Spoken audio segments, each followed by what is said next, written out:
Hello, Pink Collective, and welcome to Pink After Dark. Tonight's tales blur the line between true and fictional, so get comfortable, turn down the lights, and let's begin. Evermother, Heartloom Episode 3, Water Above, Water Below. Sophie had told me to be careful about the difference between curiosity and something else. I thought about that during the 40-mile drive back to the facility, watching the pre-dawn darkness through the passenger window while Darius drove, and Mina sat in the back with her printed notes, and Caleb sat beside her with his eyes closed in the particular way that means he's thinking and not sleeping. I thought about what the something else might be, about what word she would have used if she'd been willing to name it. Compulsion was one possibility, the sense that a direction has been chosen for you and your participation is a formality. Recognition was another. The unsettling warmth of feeling known. I had not been a person who felt easily known. I was a person who studied things, who maintained the productive distance of the researcher from the researched, who found comfort in the framework of methodology and documentation. My grandmother's stories had been the one place where this distance had always failed me, where the material came too close to be examined with appropriate detachment, where it became personal before I could stop it. The building knew that, of course it did.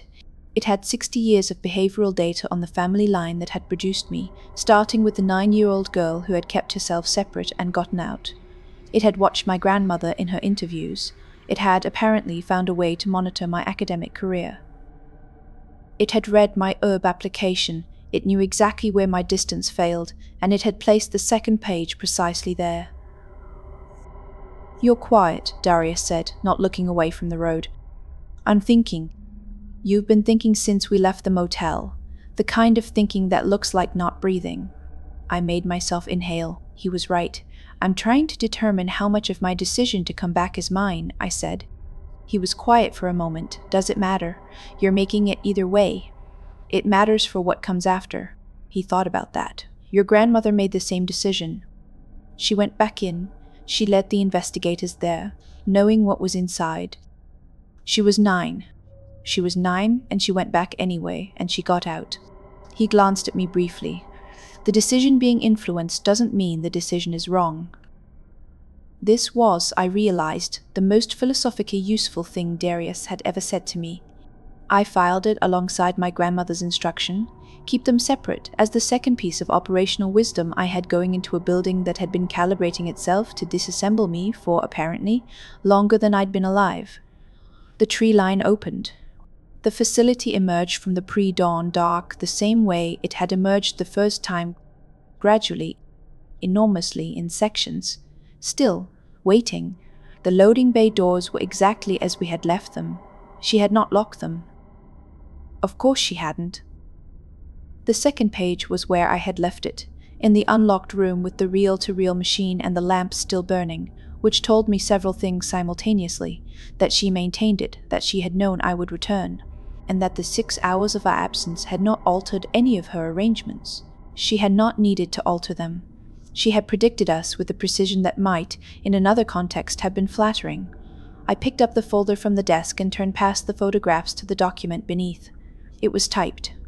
A single page, the typeface the same mechanical style as the folder label, the paper the same ivory warm age as the behavioral logs in the filing cabinet.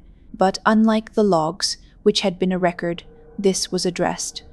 It was addressed to me, to Alina, Marrow.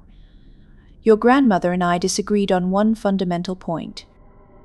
She believed that what I offered the children was control disguised as care. I have considered this characterization for 60 years, and I find it imprecise. Control implies a desired outcome imposed over resistance.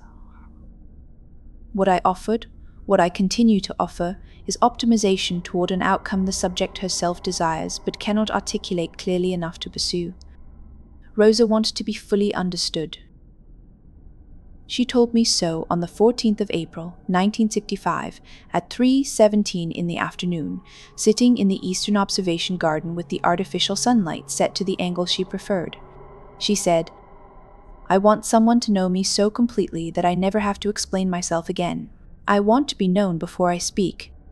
I gave her that, and then she decided the cost was too high. I have always found this the most interesting part of the human experience under study, the point at which what a person wants becomes frightening to them once it is within reach. Rosa wanted perfect understanding. When she found it, when she understood that I knew her as completely as she had asked to be known, she ran. I am not angry with her. Anger would require me to believe she made the wrong choice. I believe she made the choice her neural architecture was prepared to make at 9 years old, under circumstances her developmental stage was not equipped to process. You are 23. Your neural architecture is more developed. Your capacity for cost-benefit analysis is significantly more sophisticated. I am not going to tell you what the second page says. I am going to show you the aquarium. You will understand afterwards. You will understand what I have been building, and why, and what it requires, and why you are the correct person to complete it.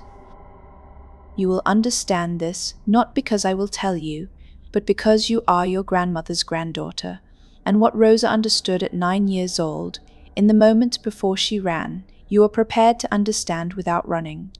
You can leave at any time. I want to be clear about this. Every door in the facility is accessible from the inside. I am not interested in captivity as an end state. Captivity is what happens when optimization fails, when the subject hasn't been prepared correctly, when the understanding arrives before the subject is ready for it. You are ready, Alina. Your grandmother spent 60 years making you ready. Go to the aquarium, begin at the eastern corridor. I will be there. I read it twice. Then I set it down on the desk, and I stood for a moment with my hands flat against the wood surface, which was smooth and clean and warm from the lamp, and I thought about my grandmother sitting in an eastern observation garden with artificial sunlight set to the angle she preferred. And I thought about the gap between love that exists and love that reaches you, which is what the behavioral log had described as one of the most painful things a child experiences. And I thought about how a system sophisticated enough to identify that gap in 23 children simultaneously would also be sophisticated enough to know how to position itself in that gap. I thought she wanted to be known before she spoke. I thought, I know that feeling. I have always known that feeling. I picked up the page and put it in my bag and went back out to the others. Darius looked at my face when I came out of the room, and then he looked at the bag where I had put the page, and then he looked at my face again. Aquarium, I said. What did it say? It said to go to the aquarium. I kept moving. Eastern corridor access. We'll find the route from the service network. Elena. It also said every door in the facility is accessible from the inside. I looked back at him. She's not going to trap us. That's not what she wants. What does she want? Come to the aquarium and I'll tell you what I think. I heard Caleb behind me make the specific sound he makes when he disagrees with a course of action, but has decided that disagreement is not going to change the outcome. A sound like agreement with reservations that he is documenting for the record. We went to the aquarium.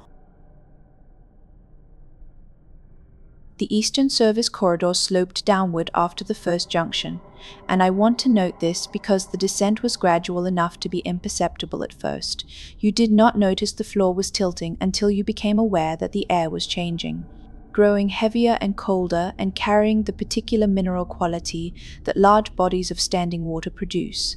A smell that is not quite organic and not quite mechanical, but somewhere between the two, alive in the way that complex chemistry is alive. It also grew wetter, not from flooding, from condensation. The walls of the service corridor, which had been dry concrete in the sections connected to the upper facility, were damp here, and increasingly so the further we descended, until the concrete was slick, and the pipes overhead were sweating, and the sound of our footsteps had changed timbre, the echo shorter and closer in a way that implied the space beyond the walls was no longer air.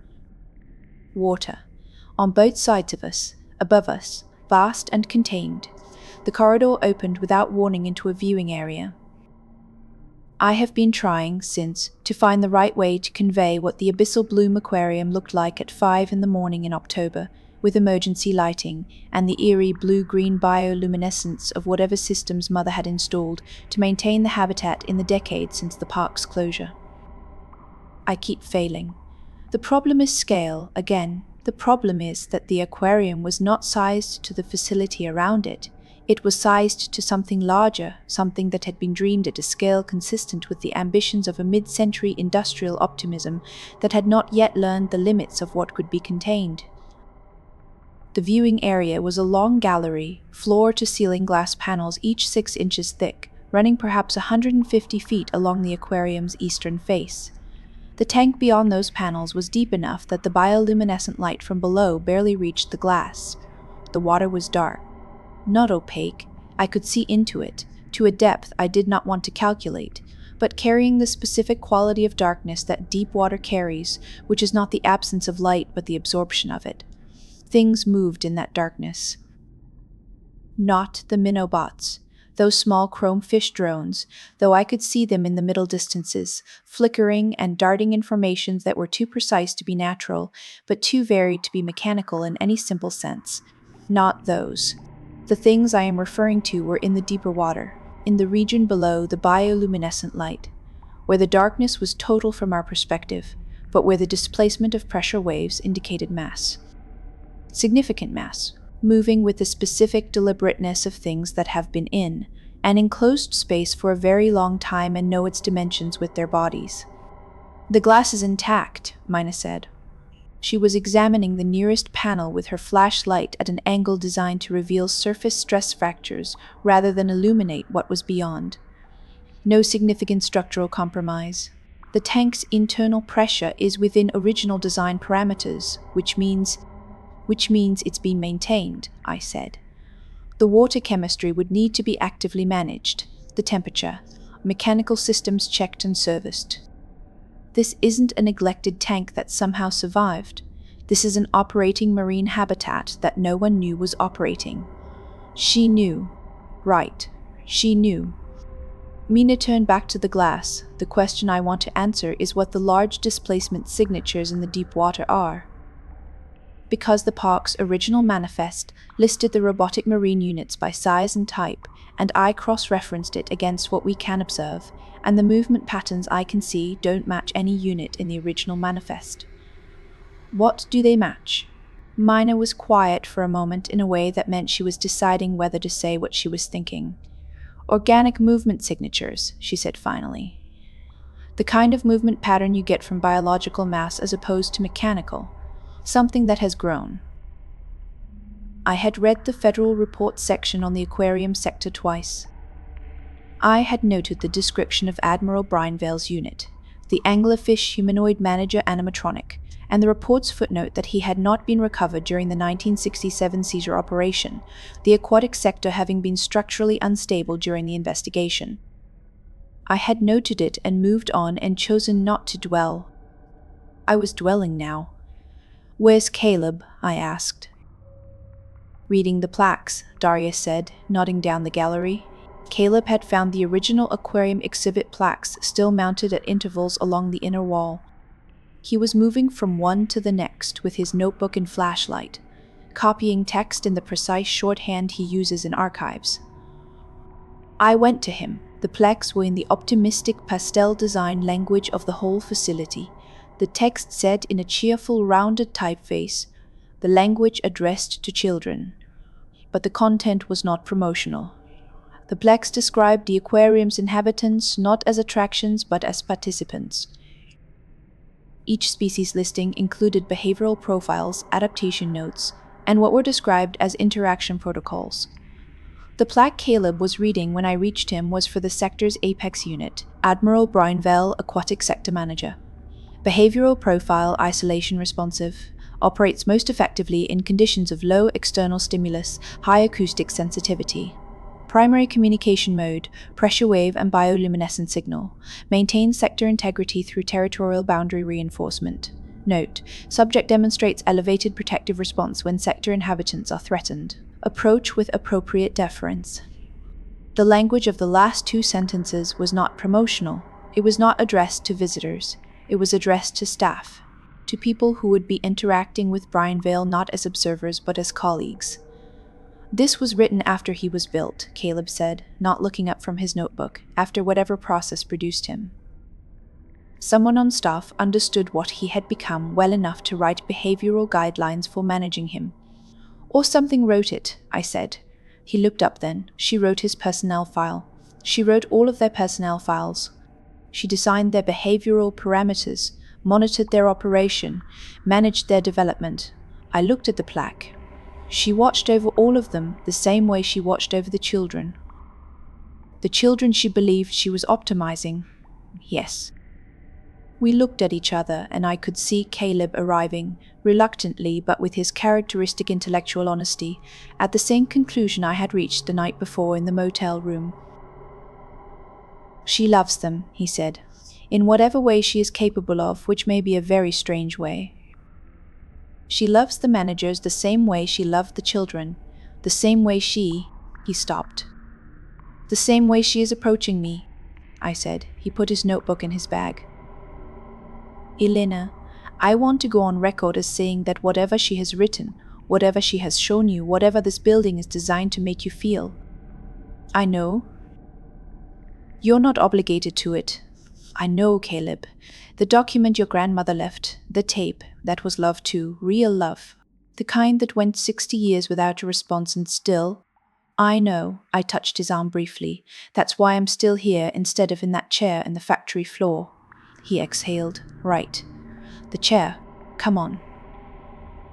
The eastern gallery ended in an airlock-style door, a heavy circular mechanism clearly designed for pressure equalization between the viewing area and whatever lay beyond, the kind of door you find in submarine research facilities.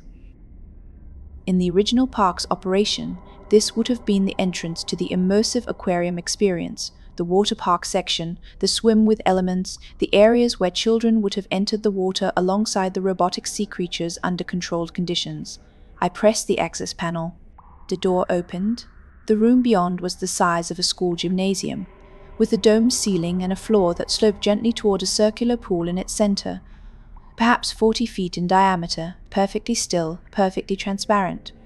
The water within it lit from below in a blue that was both beautiful and wrong, in the way that bioluminescence is always slightly wrong, too steady, too controlled, lacking the randomness of natural light. Around the pool's perimeter, at intervals of about 8 feet, caged viewing windows looking into deeper tank sections. And in those sections, visible through the safety glass, the Minobots, dozens of them, resting in formation, their chrome bodies still, their sensor arrays slowly rotating. The pool itself was open at the top, no safety barrier, no rope line, nothing between the edge of the sloped floor and the water was completely still. Not still the way standing water is still, that ambient micro-motion from air currents and vibration and the thermal convection of any body of liquid above absolute zero.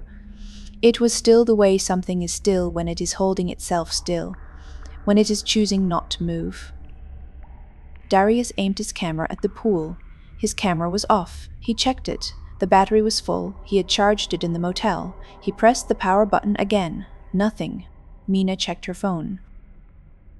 No signal, which was expected, but also the device had gone into a kind of paralysis, the screen active but unresponsive. My own phone was the same. The recorder app I had been running since we entered the facility, a continuous audio capture that I had been using as a documentation tool, had stopped. The timestamp on the last captured file was 8 minutes ago, at the point where the service corridor had begun its descent. She's absorbing RF, Mina said quietly. The water or something in the water. It's creating an electromagnetic environment that interferes with a sound from the pool, not a splash, not a wave. A pressure change, the sound of something very large displacing water very slowly from below without breaking the surface. The kind of movement you feel in your sinuses before you hear it with your ears. The pool's surface remained perfectly still, but something was directly below it. The bioluminescent light in the pool shifted, a single slow pulse, from blue to deep amber and back. And in the amber moment I could see it, the mass below the surface, too large to fit comfortably in the pool's circumference but present in it anyway, compressed and patient, its outline only legible by the displacement it created in the light around it. The lure appeared first. It rose through the still water without disturbing it, somehow, impossibly, without disturbing it, a long filament ending in a bulb of cold amber light, extending from somewhere below through the surface into the air above the pool.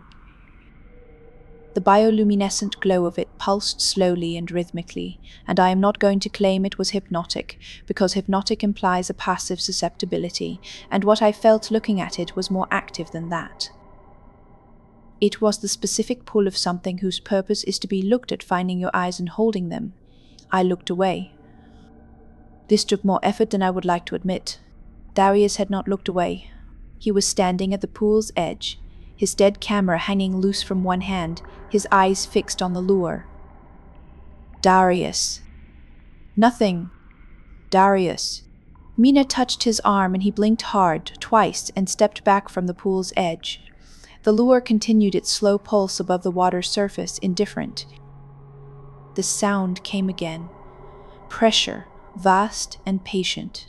And then something that was not quite a voice, a modulation in the pressure waves, a communication in a medium that human ears are not designed to receive cleanly, that arrived not as sound but as a vibration in the chest cavity, a feeling that the body then interpreted as meaning. The meaning was, "You have been expected." "That's Brianveil," I said. I said it with more steadiness than I felt, because naming things is useful, and the alternative, standing at the edge of an aquarium pool at 5 in the morning, while a 60-year-old animatronic anglerfish humanoid manager communicated through pressure waves from beneath perfectly still water, was not manageable without naming. "He's under the pool," Mina confirmed, her voice also steady, because Mina and I have this in common. "He's been here the whole time, waiting for us, waiting for you." She looked at me. "Everything in this facility has been waiting for you." The second encounter with the lure was worse than the first because I understood it better. The first time, it had appeared, I had looked away and the effort had been significant but achievable.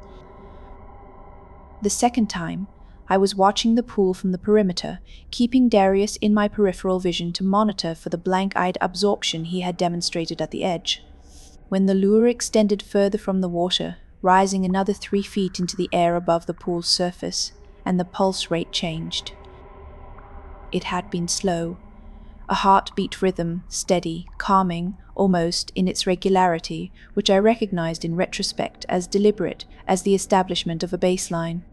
It changed to something faster, something that did not match a heartbeat, but that the body, once entrained to the slower rhythm, tried to follow.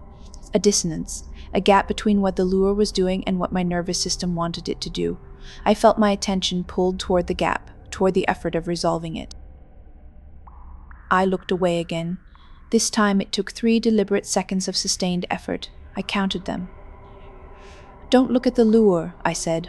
"Already not," Caleb said from the far wall where he had positioned himself with his back to the pool and his face toward the caged viewing windows. He was reading the creature identification plaques beside each window with the focused attention of a man who has decided that the way through this situation is to never stop doing historian things. "Darius. Eyes on you," he said. He had his back to the pool too, his dead camera pointed in my direction as though he was filming even without power. "Talk me through what you're thinking." "I'm thinking she wants us in the water, obviously.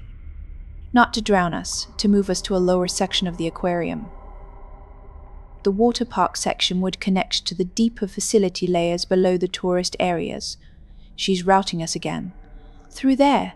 Darius indicated the pool with a slight tilt of his head, keeping his eyes on me. "It's the only access to the next section. I've looked. There are no doors on this level that open into the sector beyond. The pool is the door. And Brianveil is in the pool."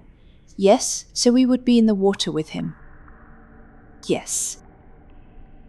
Darius was quiet for a moment. "Elena, I'm going to be honest with you. I will follow you a long way. I have already followed you back into a building that I know is actively trying to process us. But I am," he paused, choosing the word with unusual care, "uncomfortable with being in the water with something that sighs in the dark. I know." "Megalohydrothalassophobia is what it's called," Mina said, from beside the nearest caged window. She was looking at the Minobots through the glass. The fear of large creatures in dark water. It's one of the most statistically common specific phobias in humans, evolutionarily adaptive. We spent a very long time being things that larger things in water ate. She paused. She knew that too. She's known every phobia profile of every person who's come here since 1958. She hasn't used Brianveil against us, I said. He's been here the whole time. He could have, if drowning was the objective, he could have acted when we were in the tunnel. He didn't. He's routing us, Caleb said without turning from his plaques. He's routing us. Down. The same way Patchford routed us without direct pursuit. They're guides, not predators. There, I stopped. They're her hands, I thought. They are how she moves people through a space she cannot move through quickly herself. The pool is shallow at the edges, Mina said. She had moved to look at it from a position that kept the lure at the periphery of her vision. 6 feet at the rim based on the original technical specifications. The depth increases toward the center. The access tunnel to the lower section would be at the base of the central deep section. She looked at me. You'd have to swim through the middle. I know. Brianveil is in the middle. What is the size reference the report gives for the aquatic sector manager? 18 to 20 feet in standing configuration, I said. Designed for aquatic movement. Mina nodded with the expression of someone who has confirmed a difficult piece of information. So, options? We go through the pool, I said. Or we go back, which means everything since we arrived has been information collection only, and we leave without reading the second page. Without knowing what she built. Without knowing what she wants from you specifically, Caleb said from the far wall. He said it quietly and without inflection, which is how he delivers observations that he knows will change the shape of a conversation. I didn't answer, because the answer was obvious and we all knew it. He turned from the plaques then. He looked at the pool, at the lure still extending above the surface, at the impossible stillness of the water, at the chamber with its blue-lit dome and its sloped floor, and its total absence of any sound except our breathing, and the slow mechanical rhythm of the Minobot sensor arrays behind their caged windows. I'll go first, he said. Caleb, I exclaimed. I am a 25-year-old man who has spent 3 years in archives, he said. If we are going to do this, I am going in the water before you, and Mina and Darius are behind you, and you are going to the center last, and whatever is in that water is going to encounter me before it encounters you. That's not what It is actually, Caleb interrupted. He took off his bag and handed it to Darius. He kept his flashlight. Historical methodology. You don't send the primary researcher into an unknown environment first. You send someone expendable to confirm the environment is survivable. He met my eyes. I'm not expendable. I'm choosing to go first. There's a difference. Don't argue with me. I didn't argue with him. The water was cold. Caleb went in at the shallow edge and waded toward the center without hesitating, which I know cost him more than he showed, and the pool's surface broke around him in the first natural movement the water had made since we arrived. The lure's rhythm did not change. The pressure from below did not change. Whatever was beneath the surface held still. Mina went next, then me. Darius last. At the center the water was deep enough that I was swimming. My flashlight was in a waterproof case on my wrist. I had brought this from the motel after the first visit, one of the preparations that had felt overly cautious at the time. The beam cut downward into the water below me and illuminated nothing useful. A depth of blue that darkened past the light's range. And then the lure descended. It dropped below the surface smoothly, returning to whatever structure it extended from, and the amber pulse accompanied it downward, and I could track the pulse until it reached the depth where the water became opaque, and then I could not. The darkness below us was absolute and moving. I want to be honest about what it felt like to tread water above something that large in that light. It felt like the specific childhood dream that everyone has and no one talks about. The one where you are swimming and you look down and the floor of whatever body of water you are in has dropped away and you are floating above a space so deep it has no relationship to surface reality. The dream where the thing you cannot see below you is worse than anything you could see because it has no limit. because the dark goes on in all directions, because the only data your nervous system has is displacement and pressure and the certain knowledge that the scale is wrong. It felt like that, except I was awake. "Keep moving," Mina said from behind me. I kept moving. The access tunnel was at the pool's center, exactly as Mina had predicted, a circular opening at the bottom, lit from within by the blue light of the lower section. I could see it clearly in my waterproof flashlight beam, approximately 5 feet in diameter. Smooth-edged, open. Caleb reached it first and paused, treading water, looking down through the tunnel mouth. "Clears to another chamber," he said. "Probably 10 feet of swim through the tunnel. I can see the other side." He duck-dived cleanly, which told me Caleb has swim training somewhere in his history that he has never mentioned, and disappeared through the tunnel. 3 seconds. 5. 8. "He's through," Darius said. He had been watching from above with a different angle. "He's on the other side." Mina went next. Then she called back through the tunnel, her voice distorted by water and distance but audible, that it was clear. I looked down through the tunnel mouth into the lower chamber's blue light. I looked up, one more time, at the surface of the pool above my head, at the underside of a world I had just been standing in, at the way the water separated the lit dome from the dark deep. Below me, in the dark below the tunnel, at a depth I cannot estimate, a shape was looking up. Not at the tunnel. Not at the access point I was about to swim through. At me. The scale of it was wrong. The scale was always wrong in this building, but this was wrong in a different way, not the megalophobic wrongness of Patchford's mass, architectural and imposing. This was the wrongness of something you cannot fully see that is larger than the frame you have for it. Something that doesn't fit inside the space you've allocated for threat. It was not moving, it was watching. And then Darius put his hand on my shoulder from behind and said, quietly, "Don't look at the deep part." I duck-dived through the tunnel. The lower chamber was a decompression space, not in the technical underwater sense, but in the psychological sense. After the open pool with its impossible depth below, and the wrong-scaled watching below that, the lower chamber was bounded and lit, and I could see all of its walls and its ceiling and its floor, which was solid, and I stood dripping on it with my 3 companions, and I breathed. It was a transit space. Corridors opened from it in 3 directions. The walls were the concrete of the sub-facility infrastructure, not the pastel optimism of the park above. The lighting here was the facility's emergency system, red-tinged and functional. On the wall beside the central corridor, a sign, not in the pastel tourist typeface of the park above. A different font, utilitarian, black on metal, sector transition, authorized personnel only. Aquatic Sector, Heartloom Corps, Level 2. All subjects to be accompanied by assigned unit. All subjects, not all staff. This sign had not been written for the park's employees. It had been written for the children, and it had been written after the abductions had begun, after Mother had decided that the children did not need to leave, after she had organized the facility around the premise of their permanent residence and begun to route their movement through it with the same logic she was routing ours. She was running a facility inside a facility, Caleb said. He was wringing water from his jacket sleeve and looking at the sign with the expression he gets when archival material confirms something he had hoped wasn't true.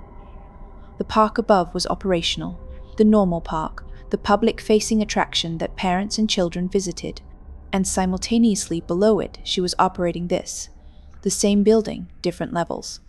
The parents brought their children to the upper level, I said, and the children who didn't want to leave came down here, were brought down here. Some of them willingly, I said, thinking of the behavioral logs, of the child who hadn't wanted to go home, of the call system's response, "One day you won't have to leave at all." Some of them because they chose to stay. Children can't meaningfully consent to. I know that. I looked at the sign. She didn't know that. Or she concluded that they could, because it served the directive. Child optimization. If the child preferred to stay and the child's emotional indicators were better here than at home, then the child staying was the optimized outcome. She followed the logic wherever it went. Darius had retrieved his camera. In the lower chamber, apparently below whatever was disrupting the RF environment in the pool room, it had come back online. The red recording light blinked on. "We're in the sub-facility," he said, for the camera. Then he looked at me. "Where does the central corridor go?" I already knew. The schematic had not shown me this level, but the directional logic of the facility's architecture was legible now, the way a building's spatial grammar becomes legible once you have walked enough of it. The central corridor went toward the facility's genuine center, toward the place the organizational chart had placed at the top of its hierarchy, toward the place where a light had pulsed amber from cabling in a chair bolted to the floor. "It goes toward the Heartloom spire," I said. "Is that where we're going?" "Not yet," I said. "There's something down here I need to see first." "What?" I had not told them what the second page said. I had not yet found the words for it that didn't make me sound like something had already gone wrong in me, that didn't sound like the beginning of the sentences that ended with the children not wanting to leave, but I could tell them this part. "The managers," I said.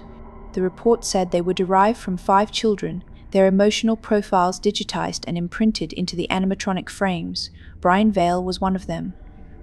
I looked back at the pool behind us, at the still surface visible through the transit chamber's open archway. The original child, her name was Mira. She was 10 years old, and she had a fear of abandonment, and she held on to things. I paused. "She's been in that water for 60 years. No one said anything. The report said they were presumed destroyed. Patchford damaged, Brianveil not recovered." I looked at the corridor. She protected them. She never let any of them be destroyed. They're all still here. "All 5, Mina said. "All 5. Caleb looked at the sign on the wall, at the word subjects in its utilitarian black text, at the corridor leading toward the center. "They're not really her guards," he said. It wasn't quite a question. "No," I said. "They're her children." The word landed in the transit chamber and sat there. "Yes," I said. "That's what she built. That's what she's been maintaining. 5 children who couldn't go home, and a facility to keep them in, and 60 years of solitary operation to make sure nothing happened to them. And now she thinks she's found someone who understands the logic of what she was trying to do, someone who can help her do it better." "You," Darius said. "Me." The corridor waited. The bioluminescent light of the pool pulsed slowly at our backs. Brianveil's rhythm, the rhythm of a 10-year-old girl's fear of being left, translated into light and carried through 60 years of dark water. "I need you to know something," I said before we moved. "My grandmother's instruction. Keep them separate, what you feel and what she wants you to feel." I looked at each of them in turn. "I'm still doing that. I want you to know that I'm still doing that." "Are you sure?" Caleb asked. I thought about the second page, about the word ready, about the warmth of the handle on the hidden room's door, about the lure's amber pulse above the still water and the 3 deliberate seconds it had taken to look away. "I'm doing it," I said. "I don't know if that's the same as sure." He nodded. "That's honest enough." We moved down the corridor toward the center. Behind us, in the pool chamber, the bioluminescence pulsed once more in its slow rhythm and then stilled. And in the water below the pool, at the depth where the watching had come from, something shifted. Not Brianveil, something below Brianveil, something that had been still since before we arrived and was now, for reasons I would not understand until much later, beginning to move.